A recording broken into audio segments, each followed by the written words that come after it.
សួស្តីកូនទាំងអស់គ្នាថ្ងៃនេះលោកគ្រូបានរៀបចំវិញ្ញាសា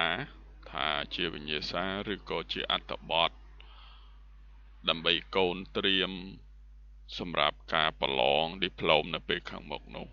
បាទហើយអត្ថបទនេះជាប្រភេទអត្ថបទសម្រាប់ត្រៀមលើការសរសេរតាមអានលើមុខវិជ្ជាភាសាខ្មែរបាទអត្ថបទទី1នេះលោកគ្រូលើកយកអត្ថបទតម្លៃនៃវិជ្ជាបាទហើយលោកគ្រូអានអត្ថបទបងអូនស្ដាប់ទៅហើយបងអូនមើលខ្លួនឯងថាពាក្យណាដែលខ្លួនឯងអត់ចេះយើងបើកអេក្រង់មើលបានណាបាទលោកគ្រូចាប់ផ្ដើមអានហើយនៅក្នុងក្រោយពីចប់អត្ថបទលោកគ្រូមានសំណួរដើម្បីឲ្យបងអូនសាកល្បងឆ្លើយទៅលើខ្លឹមសារដែលមាននៅក្នុងអត្ថបទនេះបាទ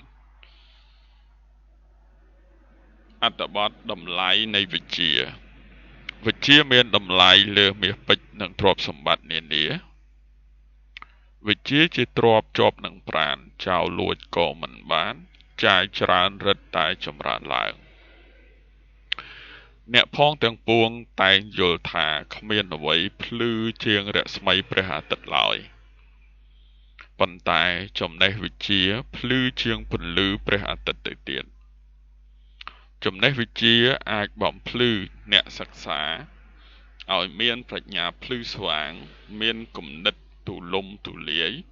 យល់អស់អត្ថកម្បាំងនៃធម្មជាតិនិងអ្វីក្នុងចក្រវាឡនេះបាទដូចពាក្យចក្រវាឡអី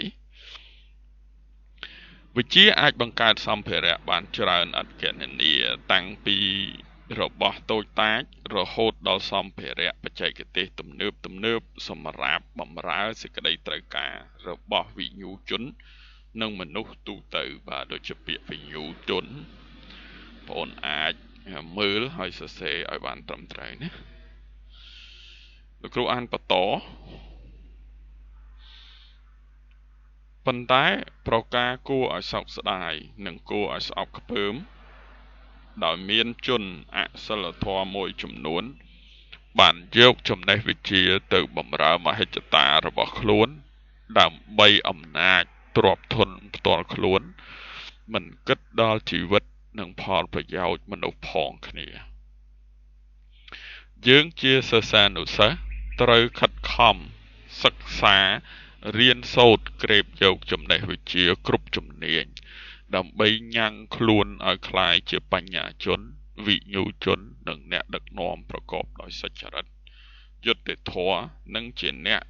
រកសុខសន្តិភាពសម្រាប់សង្គមជាតិក៏ដូចជាសម្រាប់មនុស្សទូទៅបាទចប់អត្ថបទប៉ុណ្ណឹងបងអូនមកមើលសំណួរដែលអាចសួរនៅក្នុងអត្ថបទហ្នឹងយើងមើលសំណួរទី1ទាំងអស់មាន7សំណួរតើជនអសិលធម៌បានយកចំណេះវិជ្ជាទៅប្រើប្រាស់តាមរបៀបណាសម្រាប់សំណួរទី1នេះបងអូនមើលទៅលើអត្ថបទចម្លើយមាននៅក្នុងអត្ថបទតែម្ដងបងអូនកុំពិបាកគិតទៅរកលួចមើលអីផ្សេងបងអូនអាចមើលទៅក្នុងអត្ថបទចម្លើយគឺមាននៅក្នុងអត្ថបទសំណួរទី2តើសិស្សានុសិស្សមានភារកិច្ចអ្វីខ្លះបាទសំណួរនេះវារៀងទូទៅប៉ុន្តែនៅក្នុងអត្ថបទគេប្រាប់បងអូនហើយបងអូនអាចយកចម្លើយពីក្នុងអត្ថបទនិងបន្ថែមគំនិតខ្លួនឯងបន្ថែមទៀត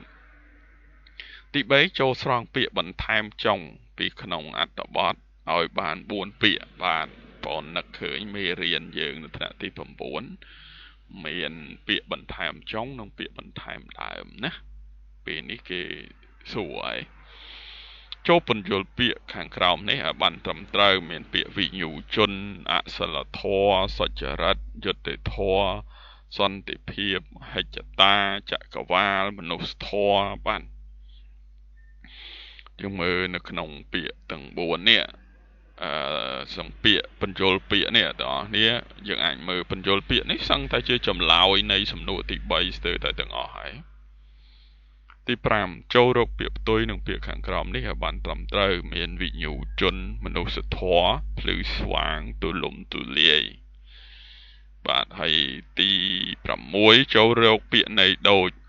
សទិសន័យនិងពាក្យភ្លឺស្វាងបាទពាក្យភ្លឺស្វាងទី7ចូលរកពាក្យសូដូចបាទនេះសូដូចមិនសួនទេសោដូចលោកគ្រូសរសេរខុសពាក្យសូដូច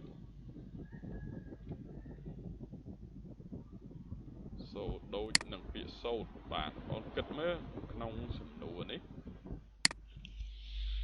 យើងមើលសំណួរប្រមាណដែលប្អូនដែលកូនអាចឆ្លើយបាន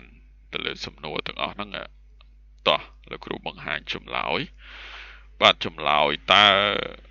ជនអសិលធម៌បានយកចំណេះវិជ្ជាទៅប្រើប្រាស់តាមរបៀបណាបាទជនអសិលធម៌មួយចំនួនបានយកចំណេះវិជ្ជាទៅបម្រើមហិច្ឆតារបស់ខ្លួនដើម្បីអំណាចទ្រព្យធនតខ្លួនមិនគិតដល់ជីវិតនិងផលប្រយោជន៍មនុស្សផងគ្នាបាទនេះជាចម្លើយដែលស្រង់ចេញទាំងស្រុងពីក្នុងអត្ថបទដែលប្អូនសរសេរតាមអានអំបញ្ញមិញបាទសំណួរទី2តើសិស្សានុសិស្សមានភារកិច្ចធ្វើអ្វីខ្លះចម្លើយនៃសំណួរទី2នេះមាននៅក្នុងអត្ថបទដកស្រង់យើងទាំងអស់បាទយើងជាសិស្សានុសិស្សត្រូវខិតខំរៀនសូត្រក្រេបយកចំណេះវិជ្ជាគ្រប់ជំនាញដើម្បីញ៉ាំងខ្លួនឲ្យក្លាយជាបញ្ញាជនវិញ្ញូជននិងអ្នកដឹកនាំប្រកបដោយសុចរិតយុត្តិធម៌និងជាអ្នករកសុខសន្តិភាពសម្រាប់សង្គមជាតិក៏ដូចជាសម្រាប់មនុស្សទូទៅបាទចម្លើយទី3ចូលស្រង់ពាក្យបន្ថែមចុងនៅក្នុងអត្ថបទឲ្យបាន4ពាក្យបាទលោកគ្រូដាក់ដល់6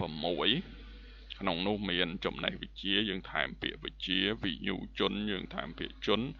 បញ្ញាជនមានពាក្យជនអសិលធម៌មានពាក្យធម៌យុត្តិធម៌មានពាក្យធម៌នៅខាងចុងសន្តិភាពមានពាក្យភាពនៅខាងចុងបាទសម្រាប់សំណួរទី3ប៉ុណ្ណឹងយើងចូលមកដល់សំណួរទី4ចូលពន្យល់ពាក្យខាងក្រោមនេះឲ្យបានត្រឹមត្រូវវិញ្ញូជនអសិលធម៌សុចរិតយុត្តិធម៌សន្តិភាពមហិច្ឆតាចក្រវាលមនុស្សធម៌បាទវិញ្ញូជនមានន័យថាអ្នកប្រាជ្ញឬអ្នកមានបញ្ញាដែលដឹងខុសដឹងត្រូវមានភាពឆ្លាតវៃអសិលធម៌មានន័យថាគ្មានសិលធម៌ការប្រព្រឹត្តអំពើអាក្រក់ផ្ទុយពីគន្លងធម៌ច្បាប់ទម្លាប់ផ្សេងសុចរិតមានន័យថាភាពទៀងត្រង់ស្មោះសរមិនលួចបន្លំត្រឹមត្រូវមិនកាប់កេងអីហ្នឹងហើយយុត្តិធម៌ភាពត្រឹមត្រូវភាពស្មើគ្នាឬក៏កាត់សេចក្តីដែលផ្អែកលើហេតុផលពិតប្រាកដដោយមិនលំអៀងឬរើសអើងជាគំនិតពេលពន្យល់ពាក្យនេះពេលខ្លះកូននឹកអត់ឃើញកូនអាចរកពាក្យដែលមានន័យប្រហាក់ប្រហែលដើម្បី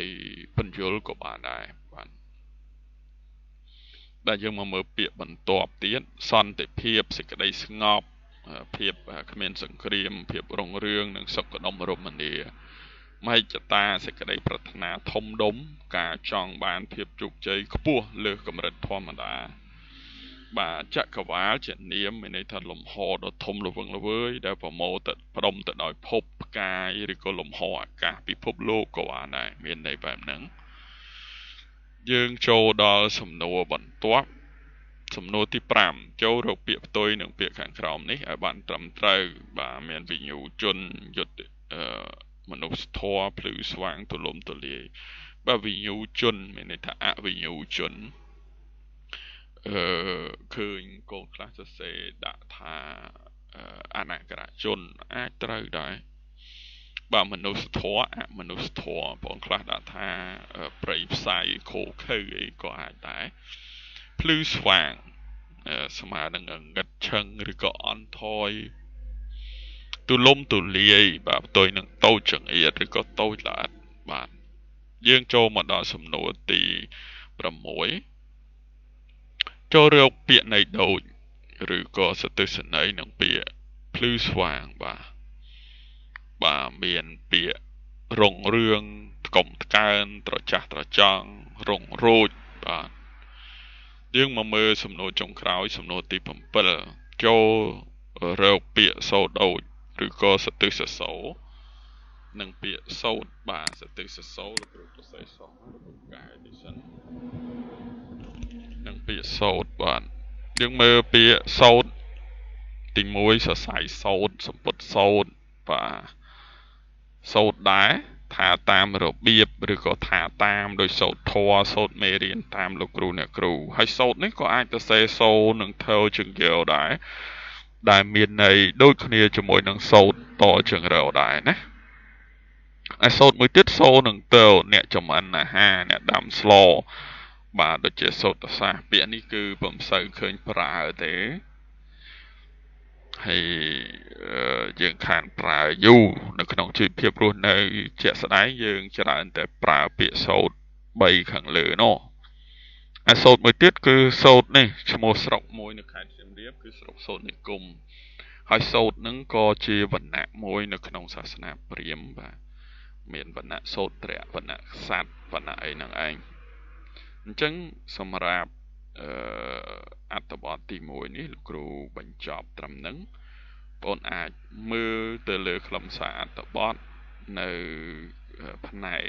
ខាងដើមដើម្បីត្រៀម